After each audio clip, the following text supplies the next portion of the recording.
Excuse me. I am LS and Lucifer and Star. Um, you remember Lifestyles of the Rich and Famous? Well, it turns out that what was my little caviar business, and not really a caviar business, I sold fish eggs. Basically just normal run-of-the-mill fish eggs. Nothing particularly special. They use them for fishing, and basically there's a whole bunch of bait shots, and pretty much when you slice up a fish with whatever certain fish, you get fish eggs. And pretty much we really need the fish eggs to be in the water and to be actually be reproducing the fish population. But anyway, so there's not that many. But with the lifestyles of the rich and famous, or actually rich and basically they were drug dealers or assassins, or basically pretty much that people that had run paramilitary groups, or people that sold drugs and lots of cocaine. And Lifestyles of Rich and Famous actually had to take part in some gang rape parties as well as some other things. Lots of things, actually. And mostly he was at my houses, or my ex-houses, as they have been taken over by people with guns. Anyway, Lifestyles of Rich and Famous saw an opportunity to basically buy a small caviar or fish egg factory or fish egg place and turn it into basically a money pot. By marketing his caviar eggs around the world, he was able to drive up prices, and by making people think that they tasted good or were elegant or were great or were different flavored, or that there were different quality levels of caviar eggs, when realistically there are just different fish that fish eggs come from. But with a little bit of food dye and some seasoning and lots of salt, you could actually make fish eggs that last a long time. In fact, I had a fish supply warehouse where there were mostly chilled fish eggs and were basically going bad, and were actually used for spawning seasons and spawning artificial fish and stuff like that. I had this little factory, a research facility basically, that was bought by someone or something. Anyway, they turned it into a real business. And basically he went around the world selling his caviar, putting it on the shelves. Caviar that actually really didn't sell, by the way. And pretty much he had 800 tons of leftover caviar, and pretty much it helped feed a small nation one time when they ran out of food. Basically, pretty much he promised people big payoffs and big profits, and he promised some people that sold drugs and also shot people for a living and participated in basically group sex activity with pretty much women that would die, or were going to die, or did die after the fact. And also basically women forced into sex, pretty much. And usually women that were promised money but never saw a dime. In fact, the person of Lifestyles, Rich and Famous, saw many people that were very, very bad and very, very dangerous.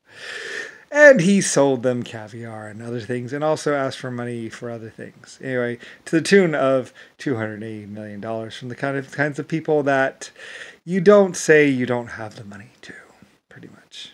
Like me. Anyway, though, it gets all complicated in issue, and it's a really good story about Lifestyles of the Rich and Famous and the TV show, and the cheesy commercials and stuff like that, and where most of his money actually they used for traveling around the world actually came from was pretty much his movie payoffs or whatever. I'm not exactly sure. He wasn't supposed to get that much. Mostly he just stayed in some really nice places and drove some really nice cars. But pretty much he was a scam. He was always a scam, and he actually made a deal with some Boeing dealership or something like that, trying to pointing it off as he's going to have the best negotiator ever. No one ever says no to this person, blah, blah, blah. And it was actually just a scam. He paid full price and basically pretty much sold some jets. I don't know. It gets complicated, but basically it's a good story about why he's been running running from everyone for the rest of his life, and basically has to look over his shoulder forever. But actually, it's a really good story to look up. I'm not exactly sure. Not to mention, he also turned state's evidence at some point in time, which is very, very bad. And if anyone ever found out about that, they would probably kill him. Anyway, though, but he didn't really say anything bad, really. Just nothing really that anyone didn't already know, which is the funny thing. Basically, he was just around some really bad people. And most of those people ended up dead. And most of those people actually, and other people actually wondered if he had anything to do with it, which he didn't really. Actually, those people ended up dead because a lot of people were looking for them to kill them. The kinds of people that he was around actually are the kinds of people that really had no money more than the fact that I own this place. That was basically how they were rich and famous. And realistically, they were conning him while he was basically just around them. Saying, "Oh, yes, my beautiful house. Yes, it's so nice. Yes, yes, yes. I just had the pool put in." Yeah, take him out back and shoot him. Oh, no, not you. No, you're fine. Was basically the kinds of people he was around, pretty much. And, like, walk in and there's cocaine everywhere. But then again, cocaine's actually illegal. Anyway, he very quickly saw the real side to life or whatever by going all those places and talking to all those people. And realistically, he just kind of brushed up against me a little bit, kind of, sort of, not really. Because I never actually talked to him or had anything to do with him. Although I may have saved his life at one point in time. I don't know. Anyway, though, and he actually developed quite a drug problem too, which is interesting. A lot of places it's like you have to have drugs or whatever, or else, I don't know. But there's drugs everywhere.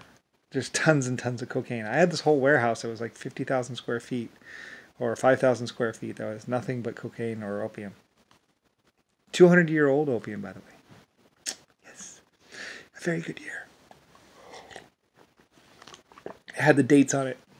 Like I said, in my warehouse in Pearl Harbor, you'd walk in and there were year dates. So someone said, "There's year dates and all this stuff." It's like, yeah.